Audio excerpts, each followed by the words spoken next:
तो बहुत है, सब जानते। ऐसी ऐसी क्रियाएं हैं महाराज, हम यहाँ बैठे बैठे हम यहाँ बैठे बैठे व्यक्ति को मुक्त कर दो, उसकी बुद्धि भ्रमित कर दो, उसकी वाणी भ्रमित कर दो, उच्चाटन, मारण,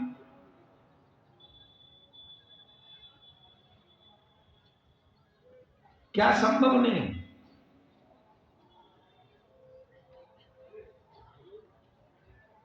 ऐसे ऐसे मंत्रों का प्रयोग हो सकता है, यंत्र का प्रयोग होता है, व्यक्ति धीरे धीरे वहीं मर जाएगा।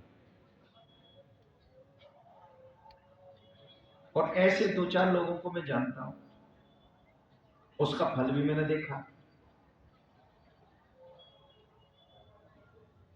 कोई व्यवस्था ही नहीं बची घर में, अब करो क्या करोगे।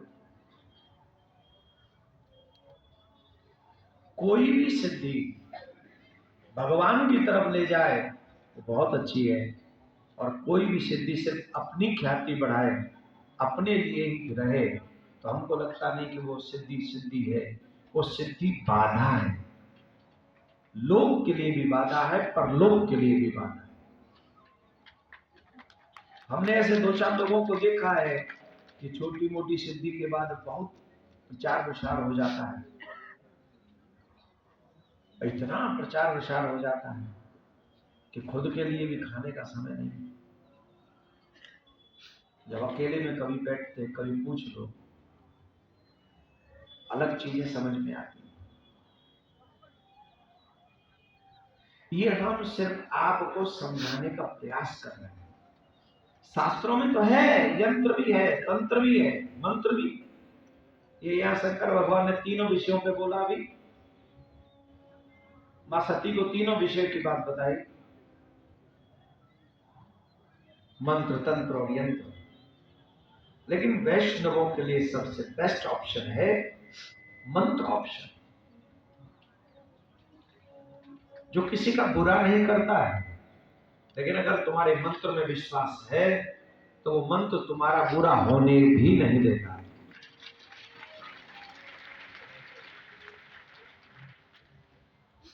आप लोगों को क्या लगता है कि लोग हमारा बुरा नहीं चाहते होंगे? जबकि हमने तो किसी का बुरा नहीं किया, जम के बुरा चाहते। अभी कुछ लोग आए थे, तो महाराज सावधान है, किसी सावधान है। अरे महाराज, सनातन जगत के लिए आप इतना अच्छा काम कर रहे हो, काफी लोग बड़े दुखी हैं आपसे। हम तो किसी को दुख नहीं दे रहे, हम तो सनातन को सुख देने का प्रयास कर रहे हैं, फिर हमसे दुखी कौन है? और क्यों दुखी, किस लिए दुखी?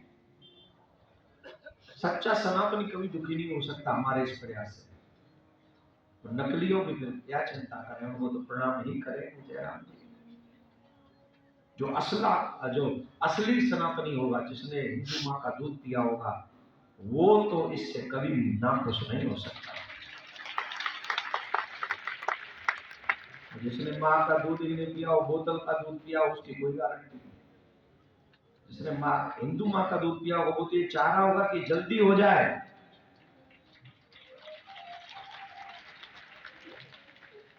बड़े बड़े लोग ऊंचे ऊंचे पदों पे बैठे थे, बड़ा अच्छा है महाराज, हम आपके साथ हैं। ऐसे भी लोग, क्योंकि उन्होंने हिंदू माँ का दूध पिया। कल एक प्रश्न किया एक पत्रकार बंधु ने,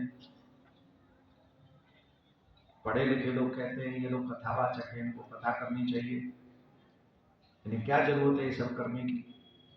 तो मैंने कहा उन पढ़े लिखे लोगों ने ये काम कर लिया होता तो फिर हम कथावाचकों को जरूरत ही नहीं पड़ती ये सब करने की। जो पढ़े लिखे लोग हैं उनका तो लगता है कि हमारी पढ़ाई लिखाई सिर्फ हमारा पेट भरने के काम आ जाए, यही पर्याप्त। और तुम अपने परिवार से ऊपर उठ के सोच ही नहीं पा रहे हो। और जब तक तुम अपने परिवार से ऊपर उठकर नहीं सोच पा रहे हो, तो इस समाज का, इस देश का, इस धर्म का हित कौन करेगा? आने वाली पीढ़ी को जवाब कौन देगा? जब जबरदस्ती घरों से वो खींचे जा रहे होंगे तब उन्हें